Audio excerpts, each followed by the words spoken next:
walked through the corridor of Meridian 7 with her pressed against her chest. The massive space station hummed with activity around her, but no one looked her way. A group of warriors passed by, their scales gleaming under the bright lights, their voices loud and booming.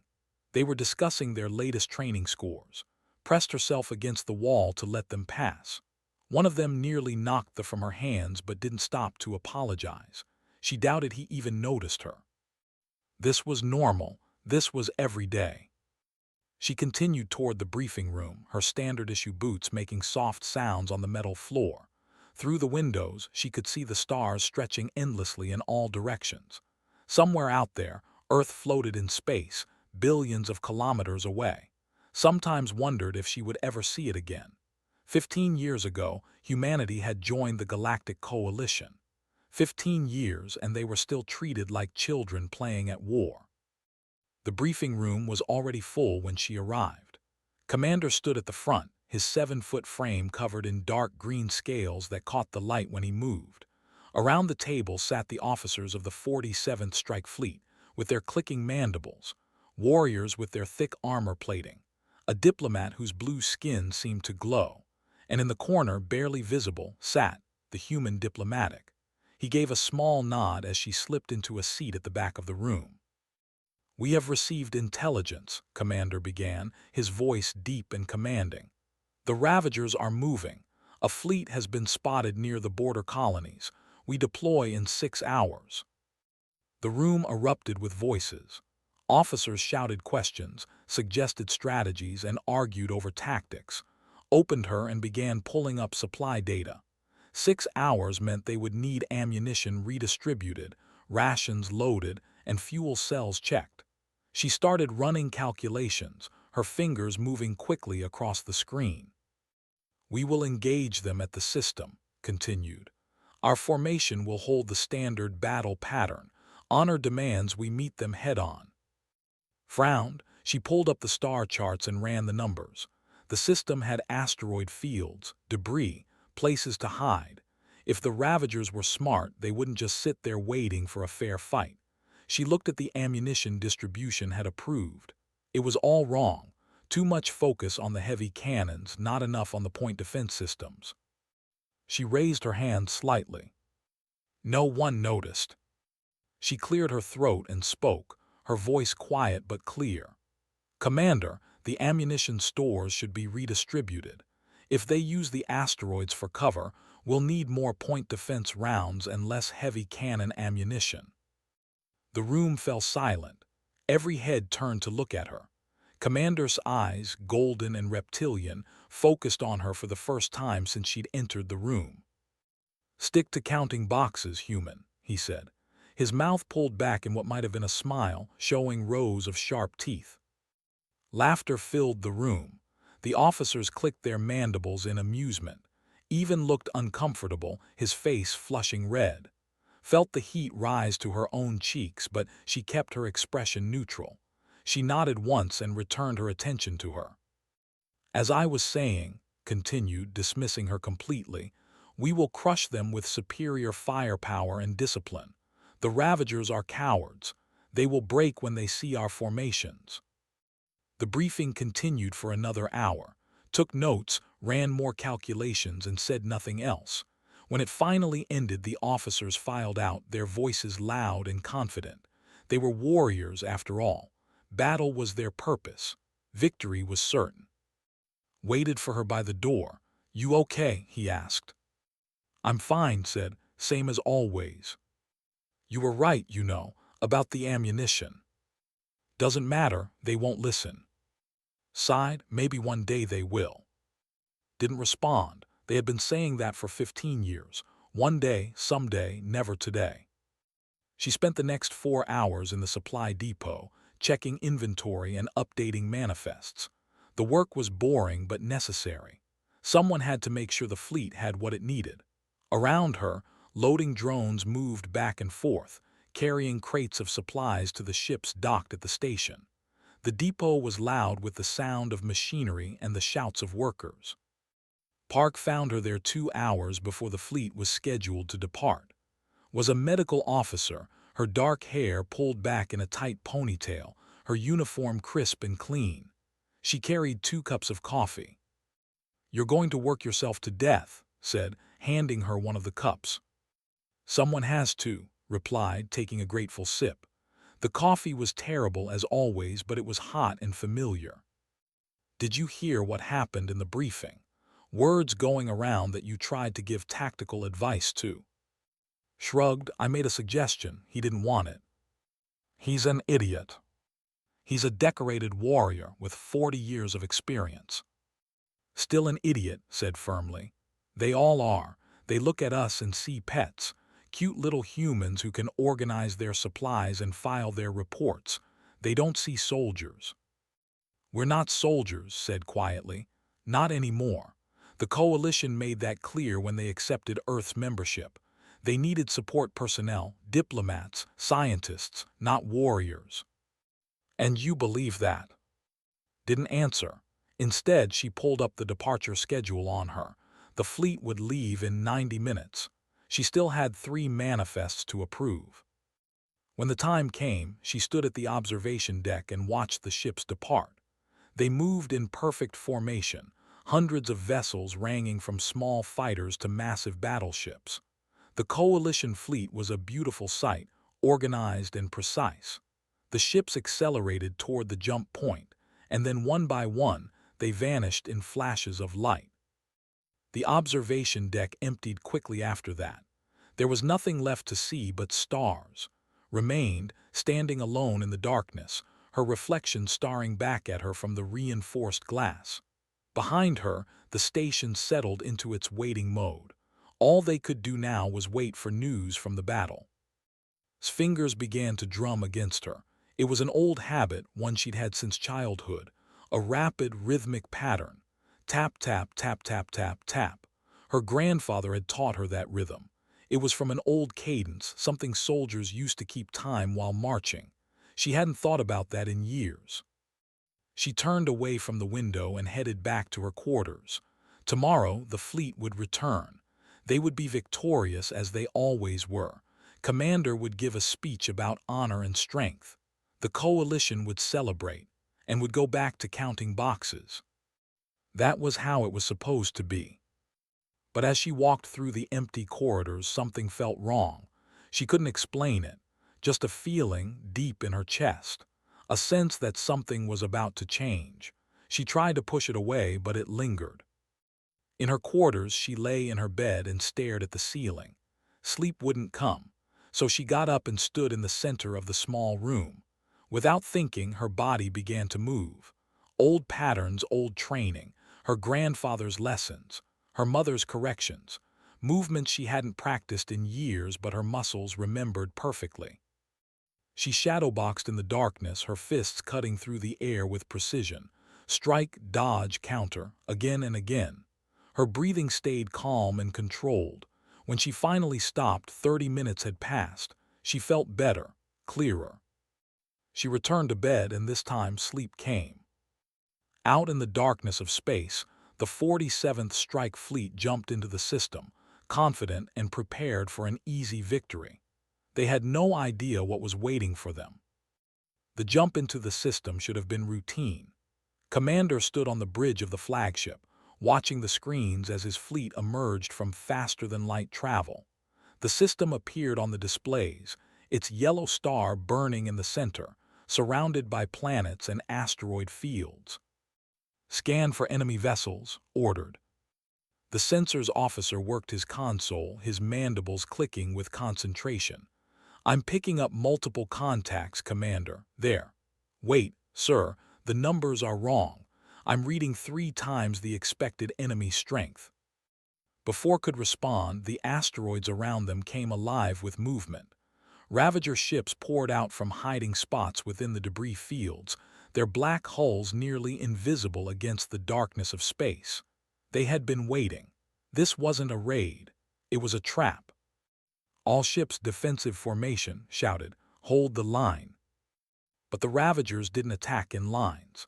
They came in swarms, dozens of small ships moving in chaotic patterns, targeting the Coalition's larger vessels. The orderly formation that had looked so perfect during departure became a liability. Ships collided trying to maintain position. The carefully planned firing solutions became useless as enemies darted and weaved. On the carrier ship Valiant Dawn, Minu sat in the cockpit of his fighter. He was young, only 26, with sharp eyes and steady hands. Around him, the other pilots were receiving orders from the flight commander, a veteran named Standard Attack Pattern 7, ordered over the comm. We maintain formation and provide cover for the capital ships. Minu looked at his tactical display. The Ravager fighters were everywhere, moving too fast for Pattern 7 to be effective. He keyed his comm. Sir, request permission to break formation. They're too scattered for. Negative, cut him off. We follow doctrine. Formation discipline wins battles. Minu gritted his teeth but followed orders. His fighter launched with the others, and they formed up in a perfect wedge. Within 30 seconds, 2 fighters were destroyed by Ravager fire. The enemy wasn't respecting their formation at all. They're tearing us apart, someone shouted over the comm. Minu made a decision. He broke formation, his fighter rolling hard to the left and diving toward an asteroid. Behind him, he could hear screaming orders, but he shut off that channel. His targeting computer locked onto 3 Ravager fighters that were harassing a damaged Coalition cruiser. He came at them from below, firing his cannons in quick bursts. The first Ravager exploded. The second tried to dodge but wasn't fast enough.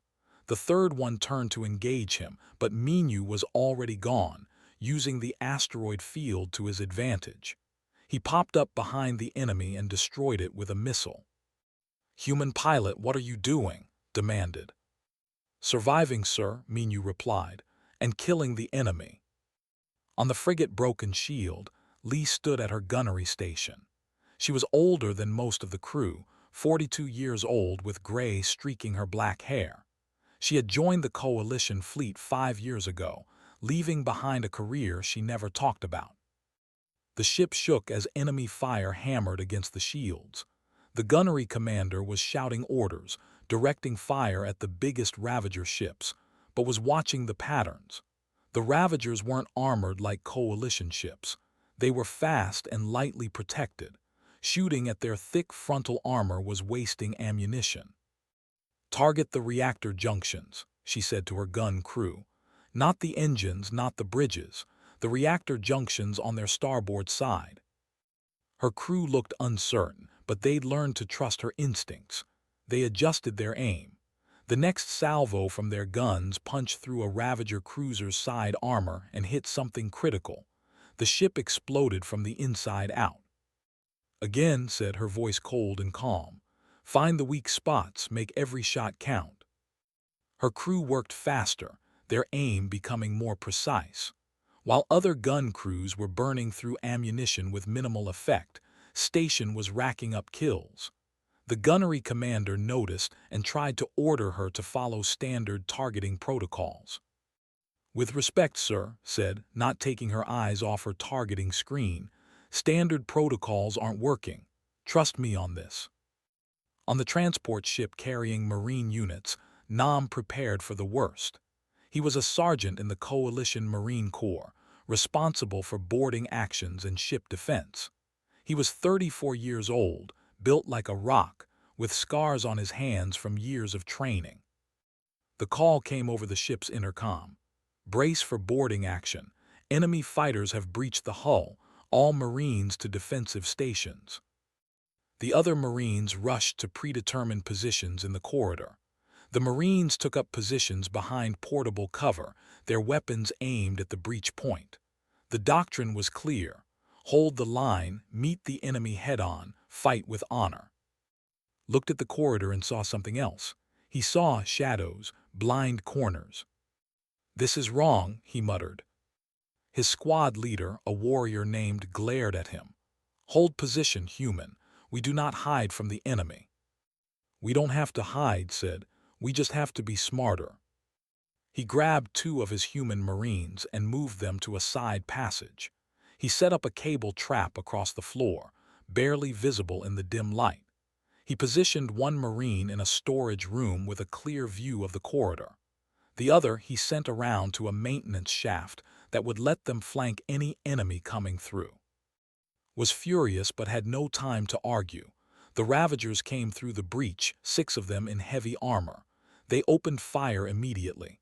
The Marines returned fire, but the Ravagers had better cover. 2 went down. Then the first Ravager tripped on cable and fell. The Marine in the storage room shot him before he could get up. The others turned toward the gunfire, and that's when his other Marine hit them from behind. In 20 seconds, all 6 Ravagers were dead. Stared at the bodies, then that was dishonorable. That was effective, replied. Honor doesn't mean much if you're dead. Across the fleet, the pattern repeated. Human crew members, making up only a tiny fraction of the coalition forces, started adapting. They broke rules. They ignored doctrine. They fought like their lives depended on it because they did. But it wasn't enough. The coalition was still losing. Ships were being destroyed faster than they could retreat. Commander, his flagship damaged and listing, finally gave the order no warrior wanted to give. All ships retreat, fall back to Meridian 7. The fleet turned and ran, leaving behind burning wreckage and the bodies of thousands of crew members. The Ravagers let them go, satisfied with their victory. They had proven their point. The jump back to the station was quiet. Medical bays filled with wounded. Engineering crews tried to patch damaged systems. In the fighter bay of the Valiant Dawn, Minu sat in his cockpit, his hands shaking now that the adrenaline was wearing off. He had survived. Many hadn't. On the broken shield, helped carry wounded crew members to medical. Her gun crew was intact, but she'd seen other stations completely wiped out. As she worked, she heard other crew members talking. They were scared, confused. The coalition fleet wasn't supposed to lose. Sat in the Marine barracks cleaning his weapon. Around him, the other Marines were silent. They had fought well, but the battle had been a disaster. He thought about who had died in that corridor, warriors who had followed their doctrine right into enemy fire. Brave, yes, but bravery wasn't enough. When the fleet finally limped back to Meridian 7, the station's personnel lined the docking bays. They stared in shock at the damaged ships, at the wounded being carried out on stretchers. This wasn't supposed to happen. The coalition fleet was invincible. Everyone knew that. On the station, stood in the docking control room, watching the returns on her. The casualty reports were coming in. 40% losses, 40%. The number made her feel sick. The station commander issued orders. All battle footage would be collected for review. The coalition high command needed to understand what went wrong. Thousands of hours of video from ship cameras, helmet cams, and tactical drones needed to be analyzed. Volunteered immediately. It was logistics work after all, organizing data, processing information. That's what she did. The station commander approved without really looking at her. Just another human doing paperwork. She requested access to all combat footage, not just the summary reports. Again, approved without question. Why would a logistics coordinator need restrictions? She was just organizing files. In her small office, began watching the videos. Hour after hour of combat footage. She watched ships explode. She watched warriors die. She watched the chaos and the panic and the confusion. But she also watched something else. She watched the humans. And she began to see a pattern. For 3 days, didn't leave her office. Brought her food that she barely touched. Coffee cups piled up on her desk. The screens in front of her showed video after video, data stream after data stream. She watched humans fight. She watched aliens die. And slowly, carefully, she built something no one had asked for. The Coalition Review Board was in chaos. In the main conference room, commanders from every species argued and pointed fingers. The blamed for weak sensor coverage. The blamed for slow tactical decisions. Everyone had an explanation for the defeat, and none of them agreed. In her small office 3 levels below, worked in silence. She had created a database that cross-referenced every piece of combat footage with crew manifests. She could track individual performance by species, by position, by ship. The numbers on her screen told a story that made her hands stop moving more than once. Human units, 4% of total fleet personnel, but they had accounted for 31% of enemy kills. She checked the numbers again, certain she'd made an error. The calculation came back the same. She dug deeper. Human casualty rate, 15%. Fleet average, 43%. Humans had suffered fewer losses while causing more damage. How was that possible? She pulled up the tactical violation reports. Ships and crew who had broken doctrine during the battle. The list was long, and most of the names were human. Minu's fighter wing had recorded 89 separate doctrine violations, each one she cross-referenced with tactical outcomes. Every single violation had resulted in some tactical advantage. Either an enemy killed, a friendly ship protected, or a dangerous situation avoided. By contrast, the alien crews that had followed doctrine perfectly had the highest casualty rates. The more closely they adhered to coalition battle procedures, the more likely they were to die. Leaned back in her chair and rubbed her eyes. She'd known humans were different, but seeing it laid out in pure numbers was something else entirely. She started pulling video clips, building a compilation.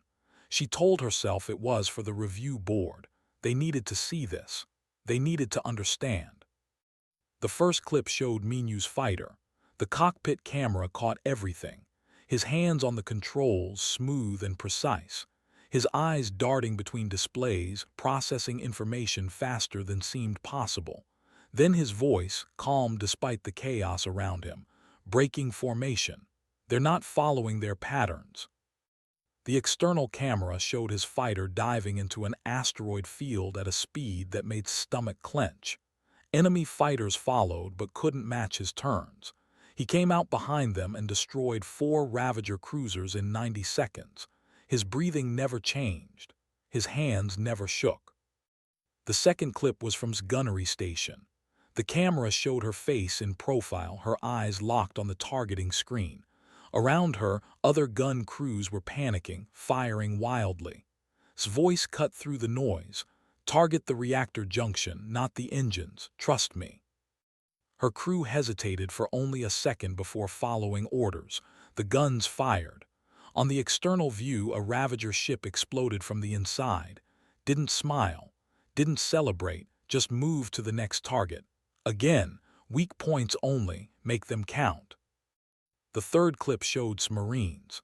The helmet cam was from one of his squad members, showing the corridor ambush from a different angle. The Ravagers came through the breach, confident and aggressive. Then the trap triggered. Cable, gunfire from unexpected angles, flanking maneuvers. The whole engagement lasted 23 seconds. 6 enemies dead, 0 friendly casualties. Added more clips. A human engineer rerouting power in ways the ship's computer said were impossible. A human pilot landing a damaged fighter using only visual reference because all his instruments were destroyed. A human medic running through enemy fire to reach wounded crew members. Then she found something that made her pause. Station security footage from 3 days ago during the battle. It showed the supply depot, and it showed her. She'd forgotten about the security cameras. The footage showed her alone in the depot, standing in an empty space between crates. She wasn't working. She was moving, shadowboxing with a speed and precision that looked almost unreal on camera. Her face was distant, focused on something only she could see. The timestamp showed she'd done this for 37 minutes. Watched herself on the screen and saw what others would see. Not a logistics coordinator. Something else. She almost deleted the clip, but something stopped her. Maybe they needed to see this too. She added it to the compilation. She found one more piece of footage that changed everything. It was from his helmet cam, showing the aftermath of a battle. Was helping move wounded crew members when someone asked her a question. "How did you know where to shoot?" His response was quiet, almost too soft for the microphone to catch. I've had a lot of practice. Then someone asked, "What are you listening to?" Because they could hear music coming from his earpiece. One of the crew members pulled up the translation on his. The song was in Korean, old and unfamiliar. The translated lyrics appeared on the screen. "We were born in blood, forged in violence, and we learned to smile through it all." Had been listening to that during the battle, fighting to music about violence and survival. Sat back and looked at her compilation. 12 minutes of footage, no commentary, no music of her own, just humans doing what humans did when survival was on the line. She wrote a brief analysis to accompany it, laying out the statistics. Human performance versus alien performance. Doctrine violations versus casualty rates. The numbers didn't lie. She submitted it to the Coalition Review Board through the official channels. Then she closed her office and went to her quarters. She showered for the first time in 3 days, ate a real meal, and collapsed into bed. She woke up 12 hours later to her comm unit screaming for attention. Messages, hundreds of them. She pulled up her terminal in confusion and saw that someone had leaked her video, not just to the review board, to everyone. The file was spreading across the entire coalition network. Every ship, every station, every terminal with access to the military database. And someone had added a title to the file. She could see it at the top of every shared copy. "Watch what happens when humans stop playing nice." Her comm unit showed message after message. Some were from humans she'd never met thanking her. Some were from aliens asking questions. Some were angry, accusing her of propaganda, but they'd all watched it. Thousands of views became tens of thousands, then hundreds of thousands. Appeared at her door, her eyes wide. "What did you do?" "I just compiled data," said, but her voice sounded weak even to her own ears. "You showed them who we really are," said. She wasn't smiling. "And now they can't unsee it." The comm unit beeped with a priority message. Commander wanted to see her immediately. Dressed quickly and made her way to his office, her heart pounding. She expected anger, punishment, maybe even removal from the station. But when the door opened, she found something worse. The entire senior staff was there, and even representing the human diplomatic corps. They were all watching her video on the main display, for the 3rd time in a row based on the playback counter. Commander turned to look at her. His golden eyes were unreadable. "Explain this," he said. Stood at attention. "I was compiling combat data for the review board, Commander. I identified performance patterns and created a visual analysis to support my findings." "Performance patterns," repeated. The words sounded strange in his mouth. "You mean you were analyzing how we failed?" "I was analyzing what worked, sir, and what didn't." One of the officers clicked his mandibles in agitation. "You have shown humans violating doctrine repeatedly. You have made us look like fools." "I showed what the data showed, sir. I didn't add commentary. I didn't change numbers. The footage is accurate." "But why?" another officer asked. "Why create this?" Was quiet for a moment. Then she said, "Because 40% of the fleet died, and I thought someone should understand why." Stepped closer to her. He was so much larger, his presence overwhelming. "How did you know to look for these patterns? You are a logistics coordinator. You count supplies. You do not analyze combat tactics." "I analyzed the data available to me, sir." "That is not an answer." Stepped forward. "Commander, with your permission, I can explain." Gestured for him to speak. Looked uncomfortable but continued. "The Coalition has never asked about Earth's history. Not really. You accepted us as members because we had technology you needed and resources we could share. But you never asked what made us that way." "Get to the point," Diplomat said. "Humans evolved through violence," said quietly. "We hunted, we fought. For 10,000 years we fought each other in wars that covered continents. We developed thousands of ways to kill. We wrote books about strategy and tactics. We built our entire civilization on the foundation of organized violence. And then when we reached the stars and found you, we put all of that away Because you asked us to. You needed support personnel, not warriors, so we became what you needed." The room was silent. "But you can't erase 10,000 years in 15, continued. "The knowledge is still there, the instincts, the training that gets passed down through families. Grandfather was a special forces operative. Her mother was a fighter pilot herself." He looked at her. "Tell them." His jaw tightened. "I scored in the 99th percentile for combat aptitude in all human military assessments. I chose logistics because that's what the Coalition needed from Earth. But it doesn't change what I am." "And what is that?" asked. "A weapon," said quietly, pretending to be a clerk. The silence in Commander's office stretched on, stood at attention, feeling the weight of every alien eye on her. She'd said the words out loud for the first time in 15 years, a weapon pretending to be a clerk. The truth felt heavy in the air between them. Sub-Commander, the tactical officer, clicked his mandibles slowly. "You are saying all humans are like this, soldiers pretending to be support staff." "Not pretending," corrected. "We are support staff. We do the jobs you need done. We just have other capabilities you never asked about." "Because you never asked us to fight," added. "You asked us to organize, to calculate, to assist. We did exactly what was requested." Moved to his desk and pulled up the video again. He paused it on the clip of Minu's fighter weaving through the asteroid field. This pilot, he violated 89 separate protocols. In any normal evaluation, he would be court-martialed. "In a normal evaluation, 40% of your fleet wouldn't be dead," said. The words came out harder than she intended, but she didn't take them back. The diplomat, her blue skin flickering with emotion, spoke for the first time. "We have studied Earth's history. We knew humans had wars, but we assumed you had evolved past that, become civilized like the rest of us." "We are civilized," said. "We have laws, art, philosophy. We build cities and write poetry, but civilization doesn't erase evolution. You evolved on gentle worlds where cooperation meant survival. We evolved on Earth, where everything wanted to kill us, including ourselves." "Earth is classified as a death world," said quietly. "Class 7.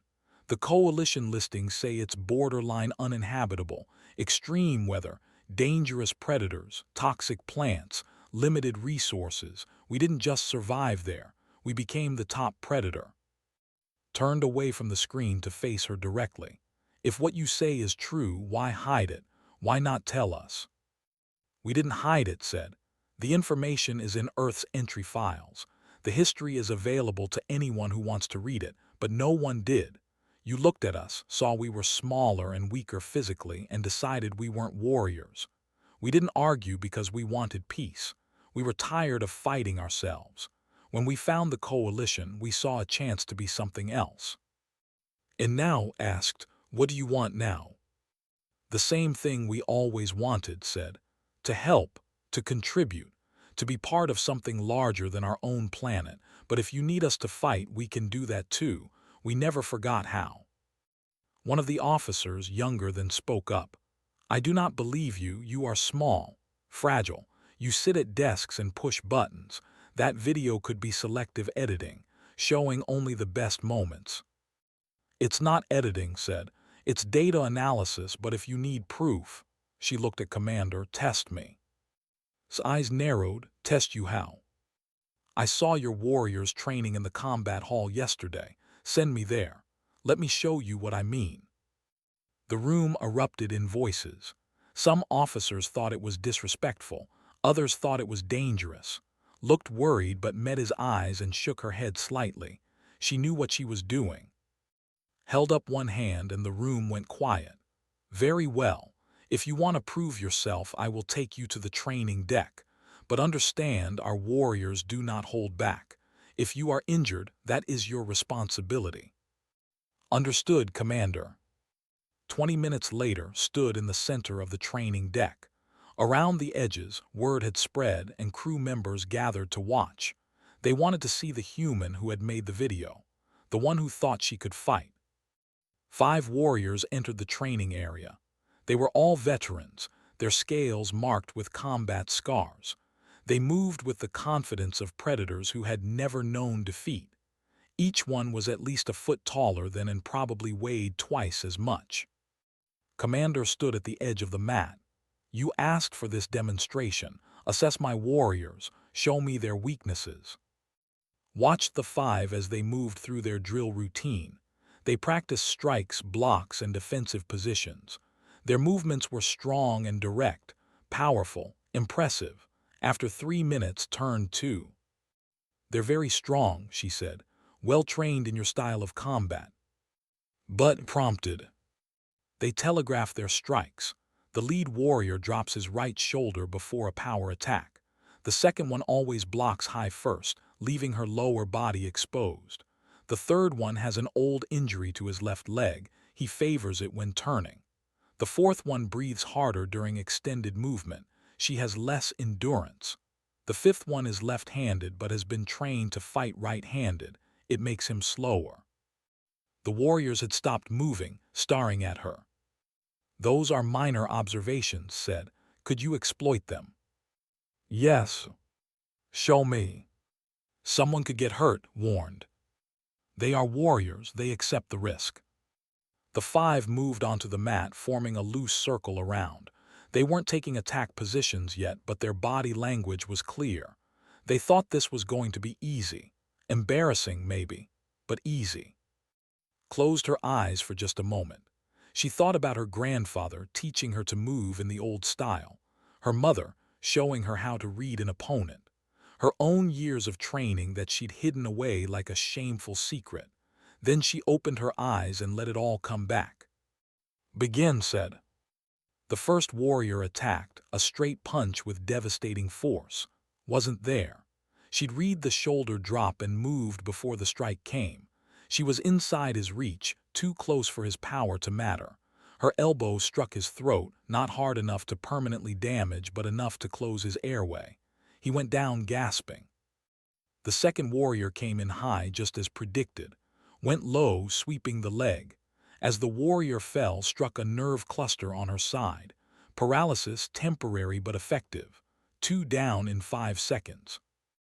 The third warrior was more careful now, circling, but had seen the leg injury. She feinted right, then struck left. He tried to turn on his weak leg and his balance faltered. Used his own momentum to throw him into the fourth warrior. They both went down in a tangle. The fifth warrior, the left-handed one, attacked with a combination. Right, left, right. But the right-hand strikes were slower, just as had said. She slipped past them and used a joint lock that made him tap out immediately or risk a broken arm. 40 seconds. 5 warriors down. Stood in the center of the mat, not even breathing hard. The training deck was completely silent. Crew members stared in shock. The 5 warriors picked themselves up slowly, their expressions mixed with pain and disbelief. Walked to the first warrior, the one she'd struck in the throat, and checked his breathing. You'll be fine in a few minutes, she said quietly. Sorry, you asked me to prove it. She helped him to his feet, then moved to each of the others, checking for serious injuries. When she was satisfied they were okay, she turned to face Commander. I didn't want to do that, she said. I chose logistics because I didn't want to be that person anymore. But you needed to understand. When humans fight, we don't fight for honor. We fight to win, whatever it takes. Stared at her for a long moment. Then he looked at, are all humans capable of this? Not all, admitted. But more than you'd think. Earth's military training is mandatory in many regions. Even civilians learn basic combat skills. The ones who volunteer for space duty tend to be the most capable. We sent our best, Commander. You just didn't ask them to show you what they could do. Stepped forward, his mandibles clicking rapidly. This changes everything. If humans can fight like this, why didn't we deploy them against the Ravagers? Because you didn't ask us to, said simply. You told us where we fit in the coalition. We believed you. Before anyone could respond, the station's emergency sirens began to wail. The sound cut through the training deck and everyone froze. Red lights flashed. The automated voice system spoke in all coalition languages. Alert! Long-range sensors detect incoming fleet. Multiple hostile signatures. Estimated arrival, 4 hours. All personnel to battle stations. Commander pulled up his command tablet. His face went pale, his scales losing some of their color. It's the Ravagers. They followed us. The fleet is 3 times larger than before. They're coming here, to Meridian 7. The training deck emptied quickly as crew members rushed to their positions. Stood still, her mind already working through the problem. 4 hours. A massive enemy fleet. The Coalition's main force was damaged and spread out across multiple systems. Meridian 7 had defensive weapons, but nothing designed to stop an invasion force of this size. They were going to lose, unless something changed. Was giving orders, his voice tight with stress. He was preparing a standard defense, following doctrine, the same doctrine that had gotten 40% of his fleet killed 3 days ago. Walked up to him, "Commander." He turned, his expression angry. "Not now, I need to coordinate." "With respect, sir, you need a new plan. The standard defense won't work against these numbers. And you have a better idea." His voice was harsh, but there was something else there too. Desperation, maybe, or hope. "Yes," said, "but you're not going to like it. It breaks every rule in the Coalition military handbook." Looked at the tactical display showing the approaching enemy fleet. Then he looked at this small human who had just defeated 5 of his best warriors in less than a minute. Finally, he looked at the video that was still playing on a nearby screen. Human after human, fighting in ways the Coalition had never seen. "Tell me your plan," he said. Stood at the tactical display in the command center, surrounded by senior officers who looked at her with expressions ranging from curiosity to outright hostility. Commander had given her the floor, but that didn't mean anyone wanted to listen. "The standard defense plan puts our heaviest weapons at fixed positions around the station," began, pulling up the current deployment. "We wait for them to come to us, then try to stop them with overwhelming firepower." "That is how defense works," said, his mandibles clicking with irritation. "That's how defense worked when both sides followed the same rules," corrected. "But the Ravagers don't follow rules. They'll swarm us, probe for weak points, and hit us from multiple angles simultaneously. Fixed positions become targets." "What do you suggest instead?" asked. "We make them afraid. We use tactics they don't expect. We hit their supply lines, their command structure. We make every corridor of this station a death trap if they board us. We stop trying to fight honorably and start trying to win." A officer slammed his hand on the table. "Dishonorable tactics, ambushes and traps are for cowards." "Yes," said calmly. "They're also effective. Sir, 40% of the fleet died doing things the honorable way. I'm offering you a chance to save 60% of the people on this station, but only if you're willing to fight like humans fight." The room erupted in arguments, stood quietly and waited, finally raised his hand for silence. "There is one problem with your plan," he said. "Who commands such a defense? Our officers are trained in Coalition doctrine. You are asking for something completely different." "I know," said. "That's why I should command it." The room exploded again. A human commanding the defense. It was unthinkable, was a logistics coordinator. She had no rank, no authority, no experience leading in combat. Except she did have experience. She just never talked about it. Stepped forward. "Commander, before joined the Coalition, she served in Earth's military for 6 years. Special operations. She has commanded combat units before. Her records are in the human personnel files if anyone had ever bothered to check." "Why hide this?" demanded. "I didn't hide it," said tiredly. "I listed it on my application, but the Coalition's review committee said my skills were better suited for logistics. I accepted that placement. I did my job. I didn't complain." studied her for a long moment. Around him, his officers continued to argue. The clock showed 3 hours and 40 minutes until the Ravagers arrived. He made a decision that went against everything he'd been trained to do. "The human will command the defense," he said. "I will maintain overall authority, but tactical decisions go through her. All human personnel on this station are released from their current duties and reassigned to combat positions. Immediately." The effect was instant. Across Meridian 7, humans received the call. Logistics coordinators, medical officers, scientists, engineers, diplomats. Every human on the station, regardless of their job, reported to designated armories. For 15 years, they had done the jobs the Coalition asked of them. Now, for the first time, they were being asked to do what they'd trained for their entire lives. Arrived at the command center in combat gear. She had been a medic, yes, but before that, she'd been a combat paramedic in Earth's Marine Corps. She knew how to fight to reach wounded soldiers. Minyu and the other pilots were already suited up, their faces set with grim determination. The Marines were training alien troops in quick, brutal lessons on guerrilla warfare. Worked with focused intensity. She divided the station into kill zones. She positioned human units at key with clear instructions. Don't hold ground, make them pay for every meter. She set up ambush points and fallback positions. She turned supply depots into weapon caches and trap centers. The alien crew watched in something like horror as the humans transformed.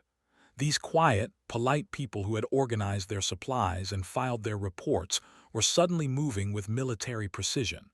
They checked weapons with practiced ease. They spoke in military terminology that was clipped and efficient. They were calm in a way that seemed wrong, given what was coming. 2 hours before the Ravagers arrived, called a briefing for the entire defense force. The auditorium was packed with mixed units, humans and aliens standing side by side. She stood at the podium and looked out at them. "The enemy is coming with overwhelming force," she said, her voice carrying through the room. "They think this will be easy. They think we'll fight like we did before, predictable, honorable, easy to kill. We're going to teach them differently." She pulled up tactical displays showing the station layout. "We will not hold fixed positions. We will not meet them in open battle. When they board this station, we will hurt them. We will make them scared. We will make them wish they'd never come here. Some of you think these tactics are dishonorable. Maybe they are. But I'm not interested in honor. I'm interested in all of us being alive when this is over." She paused, looking at the faces in the crowd. "Human soldiers, you've been asked to be support staff for 15 years. You did it without complaint. Now I'm asking you to be what you were trained to be. Show them what Earth teaches its children. Alien soldiers, I know this is different from what you know. I know it feels wrong, but trust the humans in your units. Follow their lead. They've been fighting their whole lives.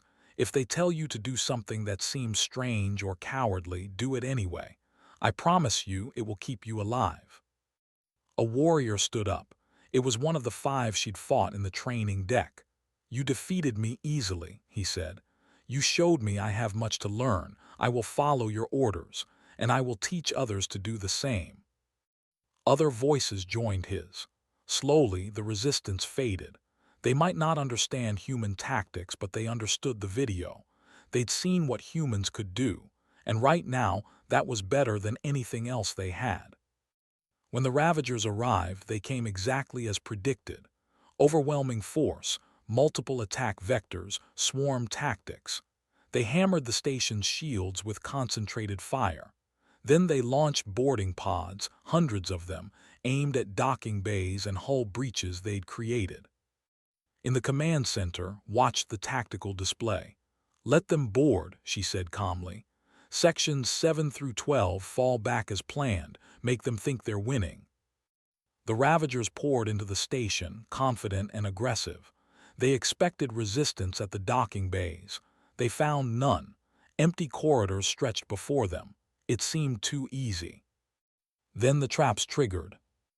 In Corridor 73, a Ravager squad advanced cautiously. The lights went out. Emergency lighting flickered on, barely enough to see. Then the humans attacked from the shadows, using the darkness and confusion. The Ravagers tried to return fire, but the humans were already gone, melting back into the station's maintenance passages. In Docking Bay 12's mixed unit of human and Marines waited. When the Ravagers entered, they saw what looked like abandoned supplies. As they moved to investigate, the entire bay became a killing zone.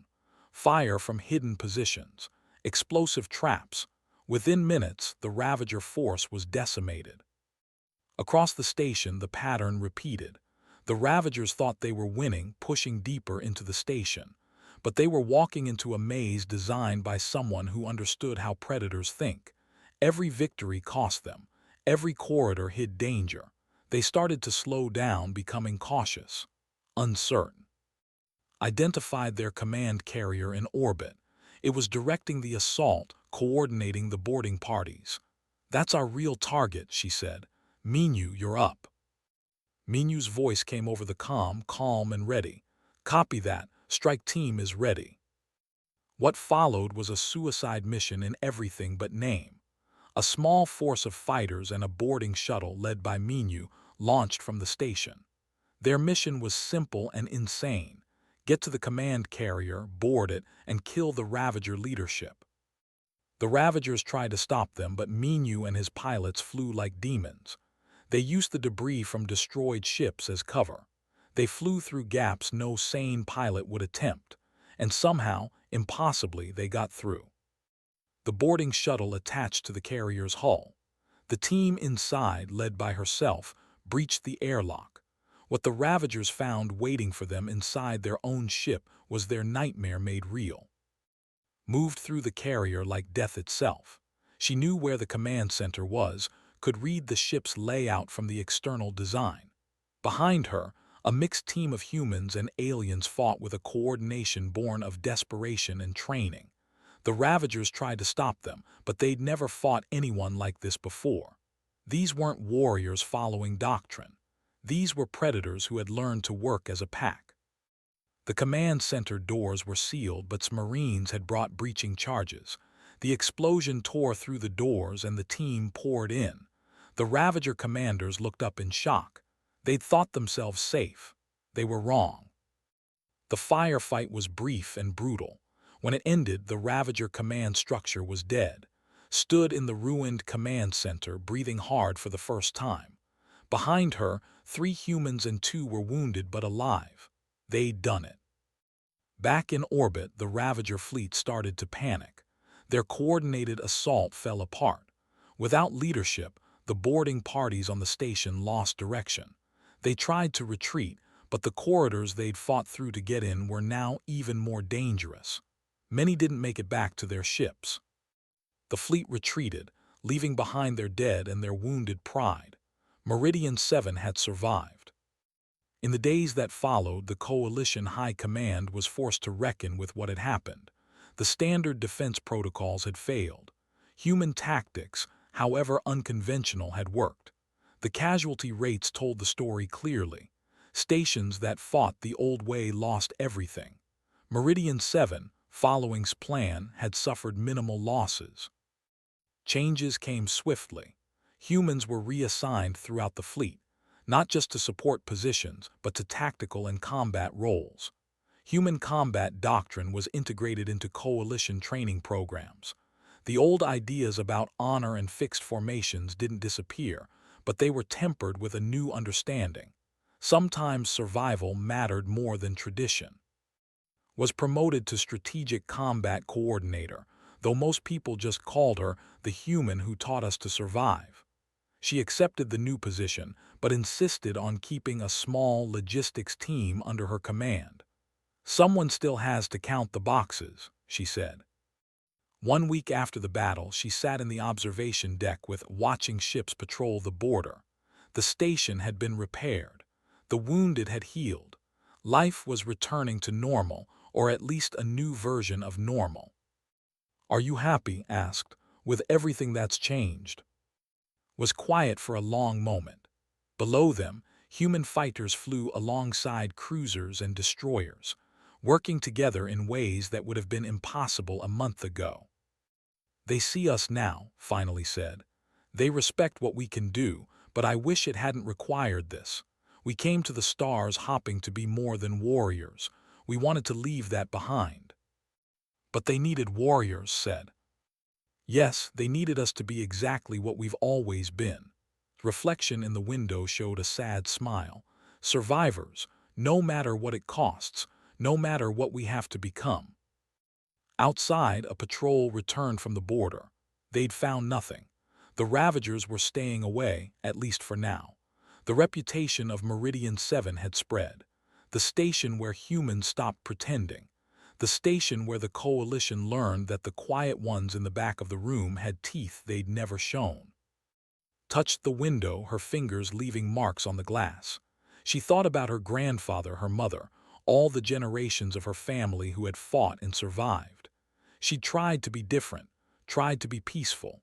But in the end, evolution wasn't something you could just decide to ignore.